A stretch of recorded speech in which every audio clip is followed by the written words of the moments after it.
ખેડૂતો અનોખી કોઠાસૂઝ વાપરી ઓર્ગેનિક અને આધુનિક ખેતી તરફ વળી રહ્યા છે, ત્યારે અમરેલીના ખાંભાના ખેડૂત આધુનિક રીતે કેરીની ખેતી કરી રહ્યા છે, જેમાં અલગ અલગ નંબર આપી કેરીના ફળ પર કવર ચડાવવામાં આવે છે, જેથી વરસાદ, તડકો, જીવાત કે અન્ય કોઈ રોગ કેરી ઉપર આવતા નથી। આપણે સૌ જાણીએ છીએ કે જ્યારે વિદેશની અંદર કેરીની નિકાસ કરવાની હોય ત્યારે આપણા ફળો ચોખ્ખા હોવા ખૂબ જરૂરી છે, તથા રોગ અને જીવાત વિહીન હોવા પણ જરૂરી છે।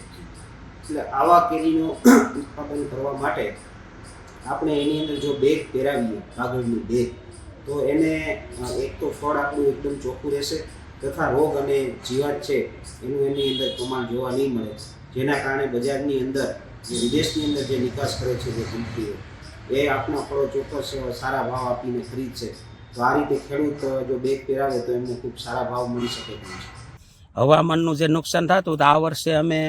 કંપનીવાળાને બેગ પહેરાવા આપ્યું છે, એટલે બેગમાંથી અમને રિઝલ્ટ સારું દેખાય છે કે કોઈ તાપમાનનું 20% જે નુકસાન હતું બસે છે, પછી જીવાતને હવામાનને જે કેરી 200 ગ્રામની થતી હોય એ 250 ગ્રામની થાય એવો અંદાજ છે અમને।